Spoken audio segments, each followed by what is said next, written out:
Bem-vindos a mais um Despretém Show. Hoje a gente vai falar sobre o filme O Quarteto Fantástico. E agora eu te surpreendi, hein? Por essa você não esperava. Não tem um assunto mais impopular. Vamos falar sobre algumas polêmicas envolvendo a cultura woke e o filme que foi decepcionante. Vamos começar pelo roteiro polido. O que é um roteiro polido? Sem piada, sem senso de humor, principalmente dos personagens que são mais agressivos, como são antagônicos, né? São, como é que eu posso falar? Alívios cômicos politicamente incorretos, que são o Tocha Humana e o Coisa. Sempre foram os personagens com um roteiro bem ácido, pra dar o contraposto. Aí o Reed Rivers lá, o Homem Borracha Fraca e a Mulher Invisível, eles faziam o contraposto, né? 2 de cada lado, equilibrando. Quando um falava uma besteira, o outro chamava atenção. E quando um era muito certinho, o outro falava, isso é muito certinho, né? Assim como no Chaves, tem os seus altos e baixos, por exemplo, a moralista, que é a Dona Florinda. E tem o contrário disso tudo, que seria o seu Barriga, o seu Madruga. Então todos os filmes e os roteiros de sucesso têm essa dinâmica. O foda é que a empresa e as produtoras não entendem a diferença entre agradar a todos e criar justamente o contraponto para todo mundo odiar. E assim agradar mais um público, entende? Você entende a diferença? Você criar um vilão justificável onde as pessoas têm o direito de odiar, tipo o Thanos. Todo mundo vai odiar o Thanos. Então, o filme é muito gostável, porque todo mundo fica contra o Thanos. Todos os telespectadores, toda a imprensa, todo mundo, porque o Thanos é odiável. Do Thanos pra cá, os filmes ganharam vilões soft. Os vilões não podem falar palavrão, o vilão não pode matar, ninguém sofre feridas de sangue. Por exemplo, eles cortaram a cabeça do Thanos. Isso é selvagem, né? Você não pode colocar isso num filme. Essa é a minha teoria de que os filmes de terror fazem tanto sucesso por isso. Porque no filme de terror você ainda pode matar alguém. Você ainda pode torturar uma criança. Mas o que você não entende... Eu não gosto de filme de criança com terror. Mas o que você não entende quando um fã Nutella é que se você tortura uma criança, a criança não sofreu aquilo na vida real. Até aí tudo bem? Mas se a pessoa tortura uma criança, a gente vai odiar o vilão. E vai criar um sentimento de combate àquele vilão. A gente vai personificar o ódio àquela pessoa que é do mal e justificar a vingança. A gente não vai alimentar na gente esse sentido de vingança.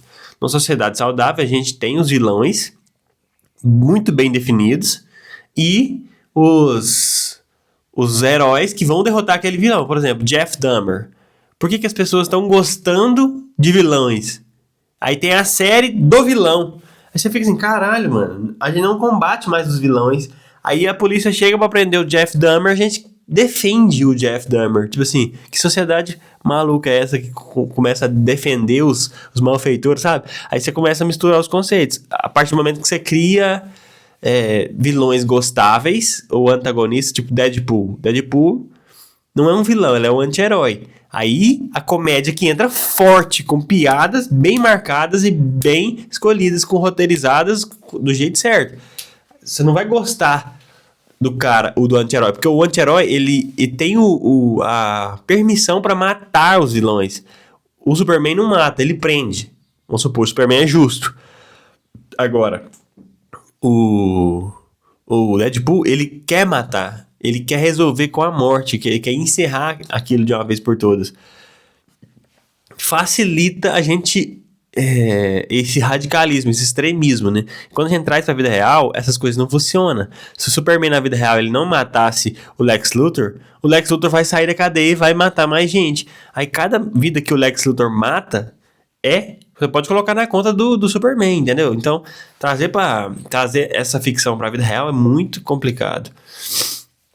Então, quando você tenta agradar o público, você decepciona os fãs, que são a origem pela qual você criou aquele negócio. Você cria um hype com as revistinhas, cria um hype com a cultura, cria um hype durante 40 anos. Aí você faz um filme para agradar o público em geral. A avó, o vô, o tio, a tia, o menino que não conhece os Quarteto Fantástico, você cria um filme pra agradar esse público, ou seja, generalista. Você acaba desagradando os fãs, que foi pela razão pela qual você criou aquilo. Então, os fãs ficam decepcionados. Eu acho que essas piadas de senso de humor ácido, indo contra esse roteiro polido e essas piadas leves, tipo assim, eu não sei dar um exemplo, mas são piadas que não tem tanta profundidade, não ofendem ninguém. Quando você cria essa sensação de que não tem profundidade nem no mal e nem no bem. Vamos voltar. Se você não cria profundidade no mal, na piada ácida, no humor negro, você não tem uma profundidade no bem equivalente. Vamos supor que o bem é muito bom. Ele é bom, tão bom que ele não mata. Ele é onipotente, ele é sei lá, o bem. E tem um mal que não é tão mal assim. Esse bem, ele vira muito mais forte do que esse mal e já não justifica, entendeu? Você tem que ter primeiro um arco muito forte do vilão, muito poderoso, muito desequilibrado. Aí você pensa, não, esse herói não vai conseguir matar esse vilão. Aí a gente fica tentando matar o vilão e não consegue. No final, o arco do herói vai e sobrepõe. Tipo, vamos falar do Galactus, né? Do Galactus, que na minha opinião é fraquíssimo. É um gigante lento e enferrujado. Tipo. E a surfista mulher boazinha, perdoável, amável. Eles contam o background do surfista prateado como uma mãe que salvou a terra dela, deu a vida dela pra salvar a terra. E aí você cria um background legal, mas ela vira empática. E o surfista prateado, ele é duro. Ele só é duro porque ele perdeu tudo, entendeu? Então você cria a mesma justificativa pelo contrário. Ele é só implacável porque, no final das contas, ele ainda está salvando. Se ele se virar contra o Galactus, o Galactus vai imediatamente vingar ele. Se vingar contra ele. Eu não entendo essas nuances, mas eu tô falando, tirando tudo do meu cu. Eu só analisando de fora como um leigo. Eu não me envolvo tanto em quadrinho, não leio essas bosta nenhuma, não sou emocionado de HQ, de Marvel, mas eu entendo essas motivações e porque essa cultura tá estragando os filmes. Eu vejo um filme normal, por exemplo, do Superman, e não sinto muita emoção, porque eu sei que, sei lá, tem um cachorro na cena. Você não vai poder quebrar o cachorro no meio, sabe? Até o The Boys, que tinha isso, se tivesse um cachorro na cena, tivesse um cara mau, ele ia pegar o cachorro e fazer assim, ó. Pra criar a vingança, pra criar uma revolta no bem, pra matar o cara que matou o cachorro. Não podemos deixar um cara que mata cachorro impune. Essa é a ideia. Aí o bem tem que ser 2 vezes o bem pra bater no mal. Agora, esse vilão, ele bate no cachorro, não mata o cachorro, e o bem não precisa ser tão bom assim pra matar o mal. Aí fica assim, fica raso. E aconteceu no The Boys foi essa suavização das piadas, das cenas de sangue, e, sabe? Tem uma menina no Gen V que o poder dela é tacar sangue. A partir daí, não tem mais cena de sangue, de morte, porque supriu ela tacando sangue. Então, quando ela ataca, ela já suja o cara de sangue. Por mais que... Olha pra você ver que genial. Genial. Eu não preciso te matar pra te sujar de sangue. Então, na minha cabeça, o efeito é parecido. Se eu te der um golpe, você desmaiou e você tá todo sujo de sangue, você não precisa mais... você não precisa mais... morrer. Pra justificar aquela cena sangrenta, entendeu? Você já tá todo ensanguentado. O Galactus Infelizmente o Galactus não é uma barra gigantesca de chocolate branco. Eu fiz essa piada. E o surfista, ele não fuma maconha, não é um vagabundo preguiçoso, não usa short mostrando a cueca, ele não tem o cabelo descolado, ele não pega onda. Então, não é um surfista, né? Podia ser só o prateado. Imagina fazer uma propaganda do Quarteto Fantástico com o Fred Mercury prateado. Genial. Genial não. Usa a cultura brasileira pra divulgar um filme, né? Mas aí as pessoas iam ver o filme e achar muito ruim também. A falta de um vilão maligno e perverso cria heróis fracos e bondosos. Aquela coisa de tempos difíceis criam homens difíceis. Tempos fáceis criam pessoas fracas. Tipo assim, essa lógica, você já sabe qual que é essa frase, né? Não vou precisar repetir não e falar a ordem certa não, que eu vou pressupor que você já sabe. Aí, a falta de um vilão maligno e perverso e indestrutível, aparentemente, cria esses heróis bondosos. Tipo, os heróis não derrotam mais, eles adiam, eles teletransportam o Galactus. Eles não derrotam ele, sabe? Eles não enchem ele de porrada. Por que a gente gosta que no filme possa dar porrada? Porque na vida real a gente não pode. A gente fica imaginando como é dar um murro no vilão que merece o murro. A gente bate nele. Aquela coisa infantil, né? Nossa senhora, forte pra caramba. Um Hulk. A gente imagina essa dinâmica da Mulher Maravilha metendo a porrada, entendeu? E do cara apanhando. Porque, por mais que ele não sangre... Vamos lá, por mais que ele não sangre, o Surfista Prateado, o Galactus, não tem sangue nos caras, né? Mas ele merece ser derrotado visualmente, com muita violência. É o que justifica aquela testosterona dos fãs, né? Pelo menos imaginária. E eles ficam esperando isso e não tem mais. Agora é um roteiro todo... sabe, emocional, com um bebê. O bebê é mais forte do que tudo, porque ele representa a inocência e o futuro. Então isso é mais importante. Claro que é mais importante. Mas enquanto ele é um bebê, você tem que matar o cara pra não pegar o bebê. Se você só adiar o cara, ele vai voltar depois, você vai pegar o bebê, entendeu? Aí você fica assim, perdido nessa coisa de bondade com os personagens. Eu tinha colocado aqui a ascensão de filmes de drama e terror, porque isso é o que dá mais a humanidade da gente. Se você estivesse na floresta, eu vou te explicar da minha visão mais psicológica assim, da natureza humana, da neurociência, pelo que eu entendo. Se você tem uns filmes que tem essa dinâmica da natureza, que é da sobrevivência, igual aquele filme de terror que chama...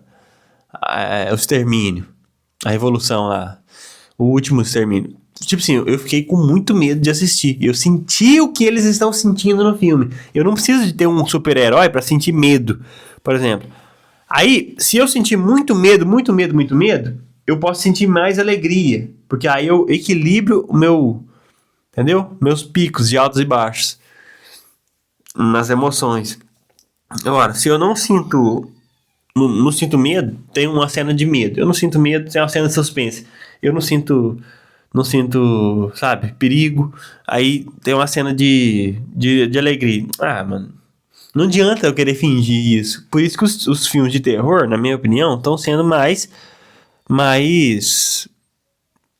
tem uma dinâmica melhor no arco da história, de você sentir medo, de você sentir injustiçado, é cruel. Aí você cria uma justificativa pro mocinho se vingar do vilão, que sempre foi a dinâmica dos filmes de sucesso. Você tem que ter um antagonista grande o suficiente. O antagonista no final não pode falar: vocês são foda, essa família é muito bonita, não vou matar mais vocês. É como se o Scooby-Doo prendesse o fantasma. No final, eu fantasma. Mas vocês são legais, hein, cara? Não, cara.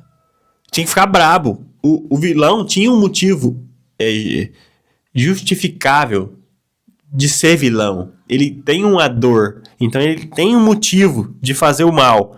Aí você justifica o bem fazer o bem. Se ele tá fazendo mal, então desculpa.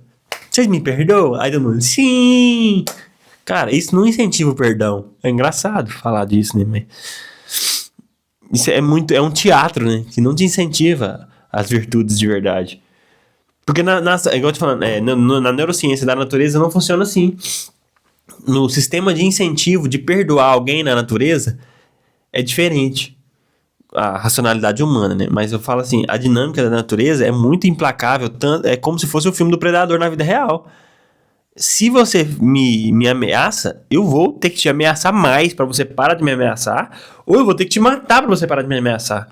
Então, é um sistema de incentivo totalmente prático. Tipo, ou você me mata, ou eu te mato. Antes de você me matar. Então, o vilão muito forte, ele cria um sistema de incentivo para que o herói seja foda. Assim na natureza. Se você não se adaptar a ponto de predar os seus predadores, você vai ter que se reproduzir mais.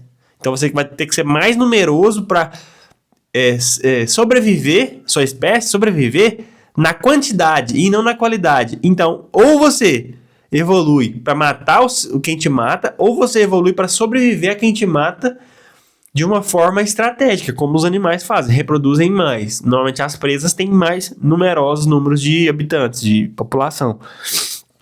E é legal você analisar os filmes de uma maneira menos emocionada, né? E não tem piada aqui não, mas é foda, eu não consigo fazer piada. Eu acho que eu acabei de crer. Eu queria fazer um programa de humor, né? E não consegui. Fazer o quê? Ninguém morre, nem se corta, nem machuca. Tipo, todas as feridas do... Por mais que eles sejam heróis, eles se ferem, né? E no filme não tem nem uma gota de sangue derramada. Ninguém queima o dedo. Entendeu? Ninguém fica com o dedo vermelho de queimado. Tipo, são super-heróis que são totalmente falsos. Ao mesmo tempo que eles são fracos, porque o vilão não é tão vilão, o herói não precisa ser tão foda. E ao mesmo tempo que esse roteiro polido, ele não deixa esses caras se machucar mesmo assim. Então eles são fracos e onipotentes ao mesmo tempo. Cara, que paradoxo. Caramba. A primeira cena que fez quase machucar foi quando o Galactus estica o Dr. Borracha Fraca até ele começar a rasgar. Na minha opinião, ele deveria rasgar. E no final, mesmo rasgado, derrotar o cara. Entende? O herói não sofre. É estranho. Sofre, sim. Agora o sofrimento é psicológico. Conversa um pouco mais com a atualidade, né? Sofrimentos psicológicos. Mas os heróis, eles têm que manter essa dinâmica. Tem que ter a dualidade, como é que falo? A dicotomia dentro do herói, não saber se faz o bem, se faz o mal, se corrompe ou se não, se mata ou se não. Tem que ter essas dinâmicas. Esqueci o nome. Polêmica, não, é... O nome quando você tem duas opções, você fica perdido, não sabe o que escolher. Dilema social, tem que ter dilema psicológico. Mas não só isso. Tem que ter o quebra-pau. Quando eu lembro uma cena que o Coisa, ele não gosta de falar a frase de efeito dele, que é tá na hora do pau. Então, ele fica o tempo todo negando que é só uma fala do personagem dos desenhos animados. Aí quando chega na hora dele bater, ele não vou falar, não vou falar. E fala e ele vai dar um pau. E ele não dá um pau. Ele só cai. Ele vem da atmosfera assim, cai no Galactus e empurra ele. Caramba. Tira totalmente o protagonismo do cara. Eu vi alguns fãs reclamando que não tem a frase do Chamas, né? Que fala, em chamas! Ele tem uma frase de efeito. O que as crianças vão repetir? Em chamas! E fingir que se transformou no cara. Pra brincar. Aí o bonequinho vai ter o quê? A frase. Você clica nele, em chamas! Entendeu? E é comercial, né? É a origem da criação dos bonecos. Você cria uma frase comercial, um bordão, pra você criar o boneco, pra vender o boneco. Aí você cria o filme, aí você cria totalmente um mercado lúdico onde as crianças, entendeu? Têm acesso a isso. E eles tiraram isso. Os objetivos comerciais, os objetivos de divulgação, de clipe, de música. Eu poderia fazer uma música sobre o Chamas. Você fala, tem chamas, entendeu? Mas agora eu não posso, porque não tem nada. Ele é totalmente raso. Ele tirou o mulherenguismo dele. Ele virou justamente aquele cara, né? O heterotop. O heterotop não. O esquerdomacho. Desconstruído. Porque ele não pode dar em cima das mulheres mais. Aí deu em cima da mulher, do surfista prateado. Imagina o Chamas, cara. O maior vilão do Chamas é o surfista prateado. Ele quer derrotar e amassar ele. Agora ele se apaixona pelo surfista prateado. Caralho, mano. Você tem que fazer uma cena de romance entre o Chama e o surfista. Você cria um, sabe? É foda.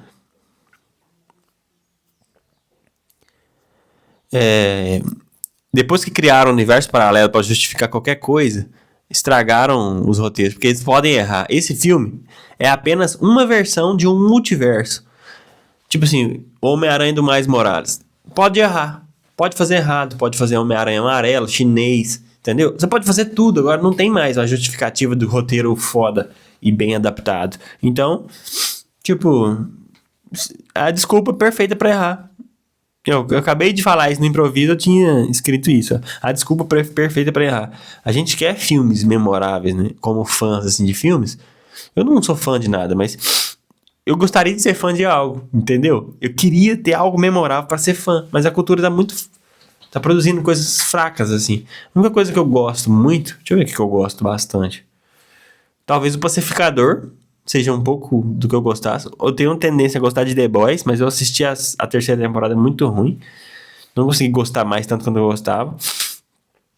Aí eu tenho a tendência a gostar daquele cara, o cara que perdeu a namorada. Esqueci, o principal da série, do The Boys.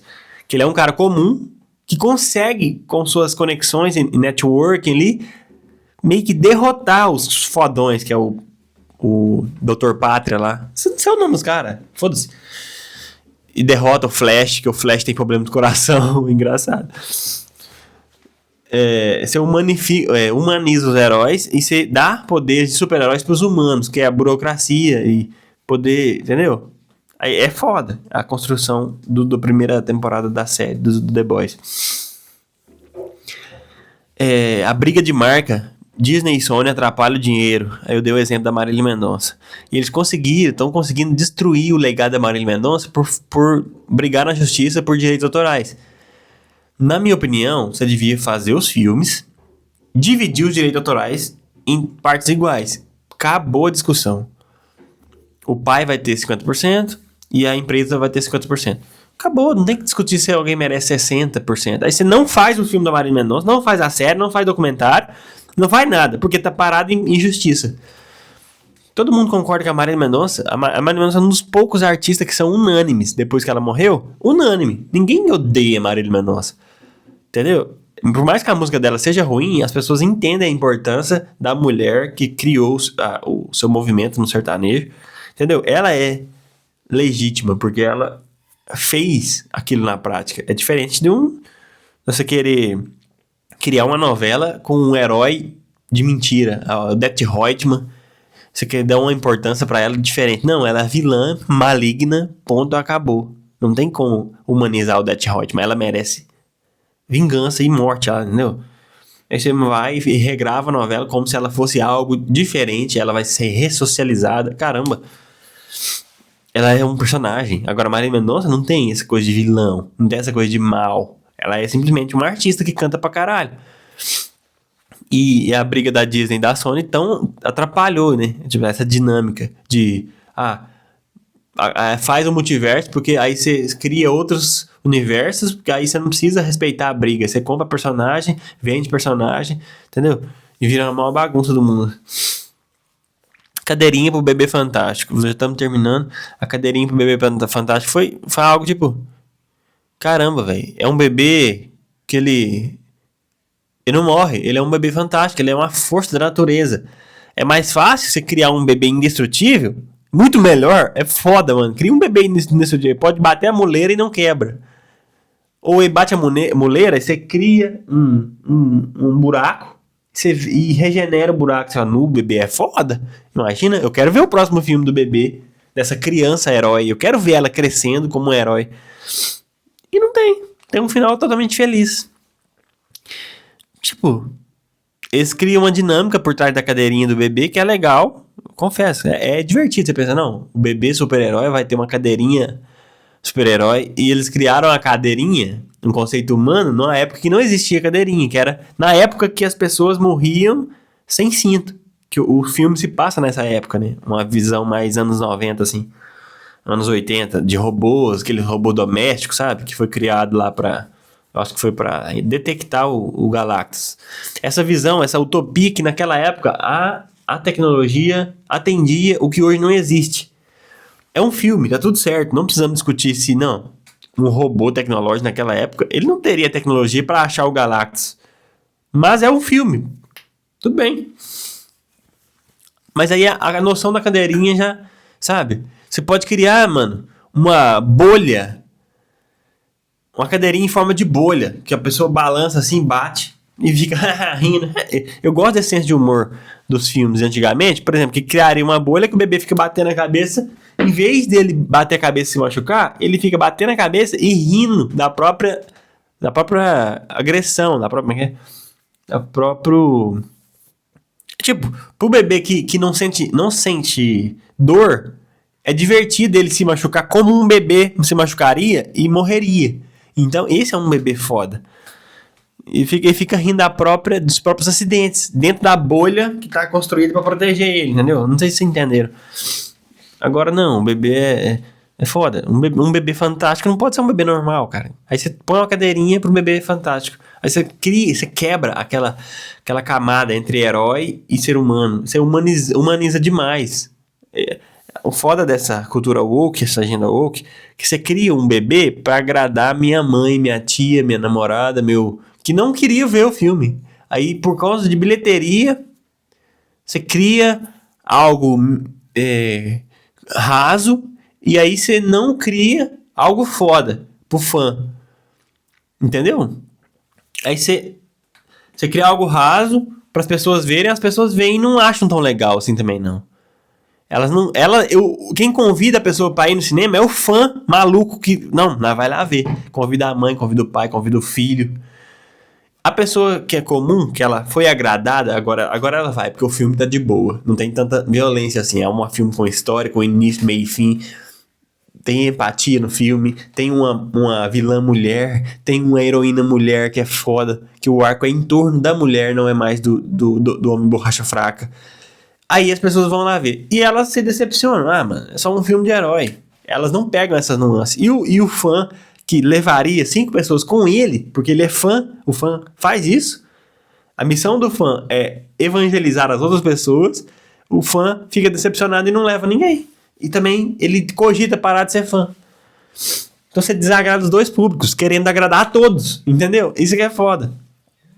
Por isso que a cultura do nicho é tão forte, o nicho. Quando você cria um nicho foda, você cria uma razão de ser daquele pessoal que segue aquele nicho.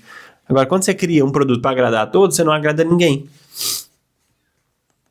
Final feliz e os pós-créditos com o Senhor Destino Tony. Eu escrevi assim, pós-créditos, Destino Tony. O Tony, eu falei Tony, né, mas é o Robert Downey Jr. O Roberto Jr. Eu criei vou até anotar aqui, eu criei um quadro que era pra brasileirar nomes de personagens de filmes. O Roberto Jr. é o nome perfeito de brasileiro pro Robert Downey Jr. Como é que chama aqui? Vamos escrever o roteiro aqui, ó. Me ajuda a escrever o roteiro. Coloca nome de pessoas aí de filmes tipo Chris Evans. Aí você vai colocar Cristiano no Cristiano Evandro. E é até legal criar o contrário. Qual que é o personagem que é o Cristiano Evandro? Aí é o Chris Evans, entendeu? Tipo, Mark Ruffalo. Marcos